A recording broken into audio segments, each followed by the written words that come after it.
2020, the pandemic hit, and it just added extra emphasis for us to really go out there and how do we build this field here. And we really saw an opportunity with the University of Nebraska Medical Center campus and all of the great things happening there, the research and the technology transfer coming out of there. But then they also had the next project, which is their large biocontainment hospital that they're looking to build that could be anywhere from a $2 to a $4 billion project. Wow. Up to 8,000 jobs associated with that, which will probably be building over the next 7 to 10 years. So we just saw a great opportunity to keep building on that and spread the word. So that's kind of the nemesis or the genesis really of where we came with this idea to really focus on medical technology. And what have you seen in terms of companies expanding here, growing here in medical devices in the broader, healthcare space? Yeah, so there's been a lot of really great things coming out of the university system out there, and it spans all the different area. Vireo Resources is an example that was kind of like, I don't want to say non-traditional, where it's kind of a supplement product that's coming out there to help with holistic health. They located, kind of came out with the research. They used the UNMC university system to help them research and develop their product. Now they're located in Plattsmouth, Nebraska, which is about 20 minutes south of the Omaha metro. And they're employing about 30 to 40 people out there. Wow. And that's where we see kind of a great opportunity for some of that, not only medical device technology, but just product manufacturing from the medical side of things, to be able to take some of the products that are out there, manufacture them in a very, safe environment, a low cost environment. Nebraska in the Omaha metropolitan area, our cost of doing business is about 14% below the national average. So what that does is helps a company, if they're looking to get into kind of that, especially that initial phases of production, get out there and do it at a much lower cost than you would be able to do it, say, on the coast out there. So it helps, those new companies, those innovative companies, get into production and scale with lower cost and quicker. So that's one of the things that we see as an opportunity. Well, so you put together the medtech advisory group a few years ago, and it feels like we've kind of been working forward towards this event. Can you talk a little bit about the event and kind of from the Omaha Chamber's perspective, what you hope to accomplish and what the objectives are? Yeah, so we, in working with UNMC and the Bio Nebraska and Omaha Public Power District, we decided to try to put on an event that could really showcase all the neat things happening in the region. And we had decided on Innovate Nebraska. And it's occurring on Thursday, October 20th of this year. And it's kind of a two-part program. We've got kind of what we're calling a VIP portion that's occurring in the morning and the evening. And in the afternoon, we have more of a general public sector. What we're trying to do is, with the VIP, target about 10 to 15 individuals who may be in the process of trying to decide where they make their investment when it comes to their medical technology. Somebody that might be in a company looking to grow and expand, or somebody that might have some influence somewhere down the road with where decisions may be made in terms of capital investment and job creation. And so we've got this starting out in the morning. We've got Dr. Gold, who is the chancellor of UNMC, to kind of give our welcome. And then we'll transition into a showcase of technology coming out of the university system. So UNMed, which Michael Dixon, I think you've talked with, they'll be showcasing some of those technology transfer options out there. Then we're going to go and tour the Davis Global Center and the IXL facility there on the UNMC campus. And the Davis Global Center is really how does the world prepare itself for biopreparedness, which obviously is very relevant in today's environment. Oh, absolutely. And then the IXL system is again a kind of that virtual reality 3D, kind of a model for health professionals, to help train individuals, but also to take technology and envision it and how it is all going to work in real life practice before you get, you can kind of confirm that a product is actually going to work and do what it's supposed to do in this virtual reality system and go in and see it. So that's a kind of a really neat thing that we'll do.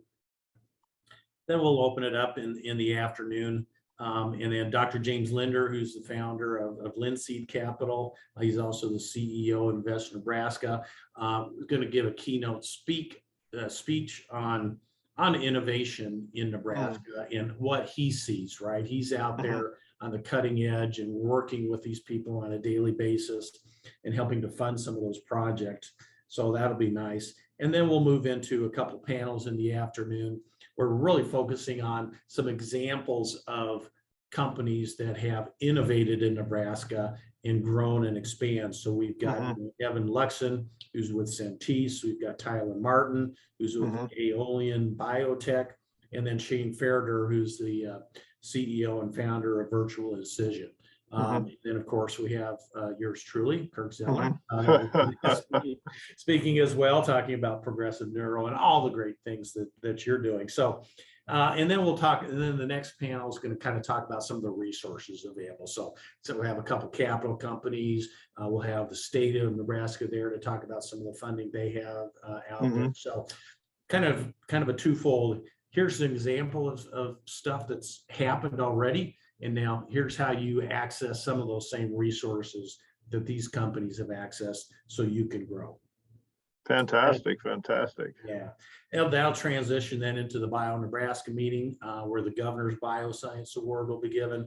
And then we're going to have a VIP dinner later on with all our panelists, the Governor of Nebraska, Dr. Gold, Dr. Linder, and just have an opportunity for a quiet, conversation to talk about what Nebraska has to offer. And, the key thing is that, with these VIPs that are coming to participate, they get to connect and network with people in Nebraska currently in the medical technology field. And they are the ones that are actually going to sell the state, right? And sell the area, because they know what it's like doing business here, the resources, how the quality of people that they're dealing with. The chamber can sell all they want, but it's actually the people on the ground level that are doing the selling. Yeah. It's definitely been a big contrast from what I was doing in California to move here. I went from headwind to tailwind, just like that, So I have to say, I'll have a lot of positive things to say about doing business in Nebraska.